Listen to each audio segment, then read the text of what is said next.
High বন্ধুরা, কেমন আছো? নিশ্চয়ই ভালো আছো এই বৃষ্টিতে। আর কি বলবো। তো welcome my to channel Runu ব্লগে সবাইকেই স্বাগত জানিয়ে আজকে একটা নতুন ভিডিও নিয়ে এলাম। তো কি ভিডিও বলো তো? পুরোনো দিনেরই একটা রান্না নিয়ে এসেছি বন্ধুরা। তো এটা দেখো, আলু কেটেছি ডুমো করে, পেঁয়াজ কেটে নিয়েছি কুচি করে। আর কি দিয়ে রান্না করবো বলো তো বন্ধুরা? এটা কিন্তু মা, মাসি, কাকিমা এরা কিন্তু এই রান্নাটা আগে করতো আর খেতেও খুব সুস্বাদু হতো। সেই রান্নাটাই তোমাদের সঙ্গে শেয়ার করব। তো এই দেখো, এটা কি বলো তো? মুসুর ডাল বেটেছি। তো মুসুর ডাল আর তো দেখো, মুসুর ডালটাই আমি বেটেছি কাঁচা লঙ্কা আর গোটা জিরে আর নুন দিয়ে দেখো বেটে নিয়েছি। আর গুঁড়ো মশলা নিয়েছি, দেখো লঙ্কা গুঁড়ো, জিরে গুঁড়ো আর হলুদ গুঁড়ো। আমি বেশি কিন্তু মশলা নেইনি, আমি হালকাই মশলা নিয়ে করেছি। আর এটা বাটা মশলা নিয়েছি, টমেটো, পেঁয়াজ, আদা, রসুন বেটে নিয়েছি। আর এখানে তো দেখছো আলু আর পেঁয়াজ। তো চলো প্রথমে কড়াইটা বসিয়ে দিয়েছি বন্ধুরা। তো কড়াই তেলও দিয়ে দিয়েছি, দেখো তেলটা গরম হচ্ছে। কালকে পকোড়ি ভেজেছিলাম, তারই তেল ছিল বন্ধুরা। তো চলো প্রথমে মসুর ডালের বড়াগুলো ভেজে নেই। দেখো বড়াগুলো আমি লাল করে ভেজে নেব।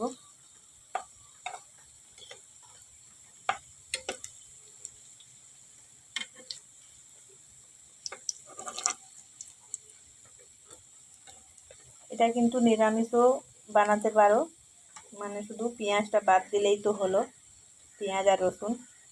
বাদ বাকি মশলা দিয়ে যদি এরকম আলু দিয়ে পাতলা পাতলা ঝোল করবে, খুব সুন্দর লাগে খেতে।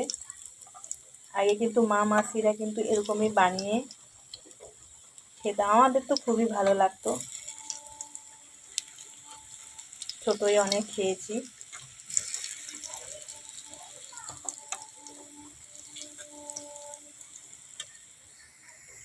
দেখো বড়াগুলো ভেজে নিয়েছি লাল করে, দেখো দেখো আবার দেখেছো ভেজে নিয়েছি। ওই কড়াইতে এখন আলুগুলো ভেজে নেব লাল করে।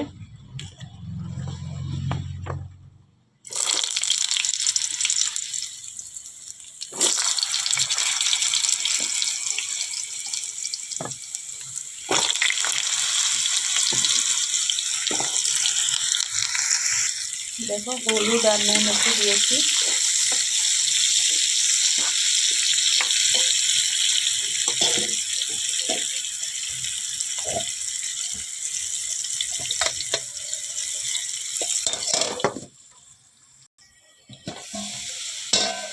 দেখো আলুগুলো ভাজা হয়ে গেছে, এবারে আলুগুলো তুলে নেব। দেখো লাল করে ভেজে নিয়েছি, উল্টে পাল্টে করে ভেজে নিয়েছি। দেখো দেখো আলুগুলো তুলে নিয়েছি। আর ওই কড়াইতেই তেল আছে। তো চলো এই কড়াইতেই তেলটাই রান্না করে নেব বন্ধুরা। প্রথমে পেঁয়াজ কুচিগুলো দিয়ে দিলাম।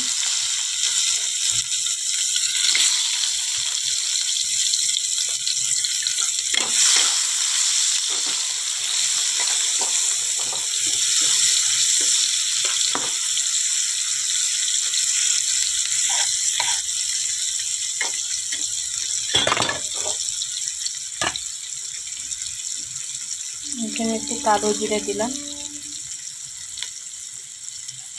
কালো জিরে কিন্তু ঝোলে দিলে খুব টেস্ট একটা লাগে।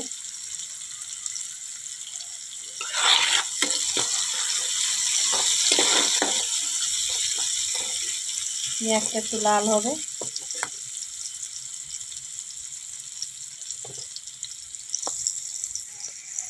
দেখো পেঁয়াজটা হয়ে এসছে। মশলা যে বেটে রেখেছিলাম ওইটা দিব।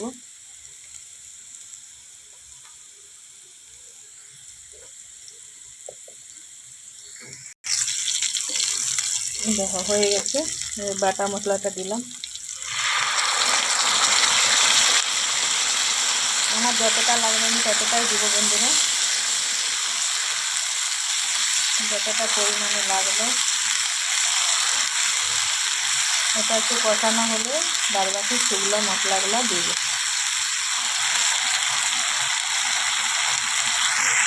দেখো এখানে মশলার তেল ছাড়ছে, তো গুঁড়ো মশলাগুলো দিয়ে দিলাম সব, আর অল্প জল দিয়ে আবার কষিয়ে নেব। দেখো অল্প জল দিয়ে আবার কষিয়ে নেব ভালো করে একদম। সাথে 4-5টা কাঁচা লঙ্কা দিয়ে দিলাম, ভালো করে কষিয়ে নেব। দেখো তেল ছাড়ছে, মানে কষানোটা সম্পূর্ণ হয়ে এসছে বন্ধুরা। এবারে আলুগুলো দিয়ে আর একটু কষিয়ে জল দিব। দেখো আলু দিয়ে আর একটু কষিয়ে নেব ঢাকা চাপা দিয়ে, তারপরে জল দিব।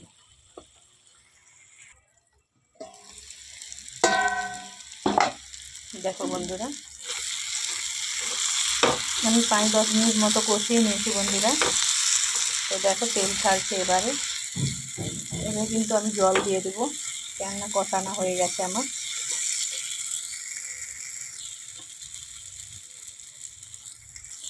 দেখো জল দিব এবার।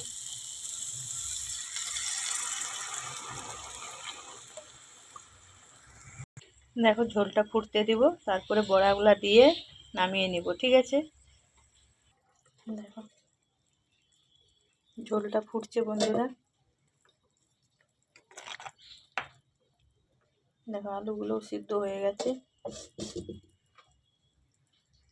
দেখো ঝোলটা ফুটছে, এবারে বড়াগুলো দিয়ে দিলাম, ঝোলটা ভালোভাবে ঢুকে যাবে।